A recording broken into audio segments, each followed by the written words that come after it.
এটা হলো শেরপুরের মাছের মেলা। 200 বছরের পুরনো ঐতিহ্যবাহী একটি মেলা। এই মেলাটি প্রতি বছর পৌষ সংক্রান্তিকে কেন্দ্র করে প্রতি বছর কুশিয়ারার তীরে শেরপুরে বসে। মৌলভীবাজার সদর উপজেলার 1 নং খলিলপুর ইউনিয়নের শেরপুর এটি বিভিন্ন কারণে বিখ্যাত এবং এখানে প্রতি বছর যে মেলাটি হয় এই মেলাটি ইতিহাস অনেক পুরনো। এটা সাধুয়াটির জমিদার রাজেন্দ্রনাথ দাম ওরফে মথুর বাবু যাকে বলা হতো, তিনি এই মেলাটি চালু করেছিলেন। এই মেলাটি শুরুতে ছিল মনোমুখ বাজারের কুশিয়ারা নদীর পাড়ে ছিল, কিন্তু এটি ভাঙনের পরে ওই বাজারটি ভাঙনের পরে এটি চলে আসে শেরপুরে। এবং শেরপুরে কবে এসেছে এটা আমরাও বলতে পারবো না, এটা অনেক বছর আগে এখানে এসেছে এবং তারই ধারাবাহিকতা প্রতি বছর এখানে অনুষ্ঠিত হয়ে থাকে। আর এই মেলাটি একমাত্র করোনাকালীন 2 বছর এবং আমাদের মহান স্বাধীনতা যুদ্ধের 1 বছর বাদে প্রতি বছরই অনুষ্ঠিত হচ্ছে, এটির ধারাবাহিকতা চলছে। এবং এই মেলাটিতে শুধু যে মাছ আসে সেরকম না, মাছের পাশাপাশি বিভিন্ন ধরনের পণ্য, গৃহস্থালী পণ্য, খাবার, তারপরে শিশুদের খেলনাসহ বিভিন্ন পণ্য আসে।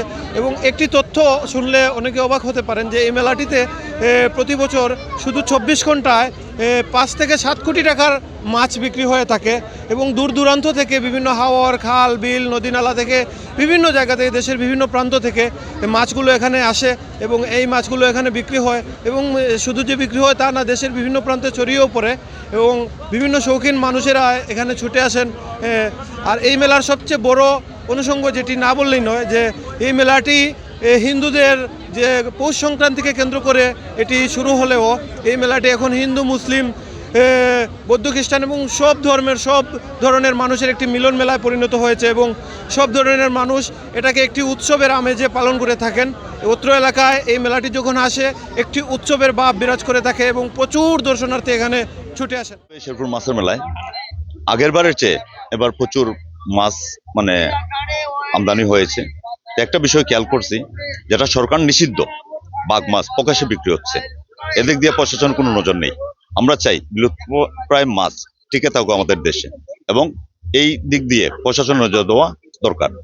এই মেলার 100 বছরের ইতিহাসে আমাদের জানা মতে হচ্ছে গিয়ে প্রতি বছর প্রায় 5 থেকে 6 কোটি টাকার বিক্রি হয় এই মেলাতে। বিশেষ করে মাছের দিক দিয়ে দৃষ্টি দিলে হচ্ছে গিয়ে বাংলাদেশের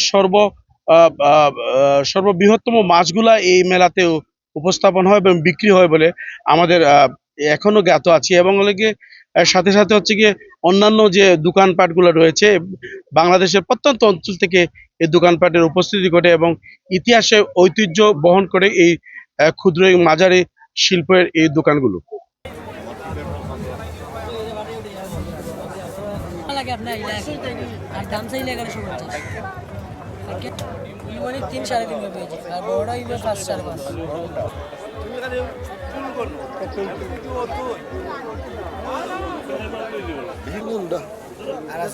বাঘ আছে বেটা,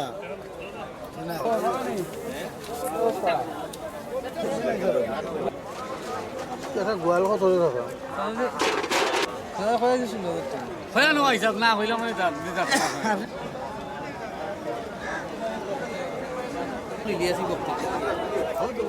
কিনে আইছি।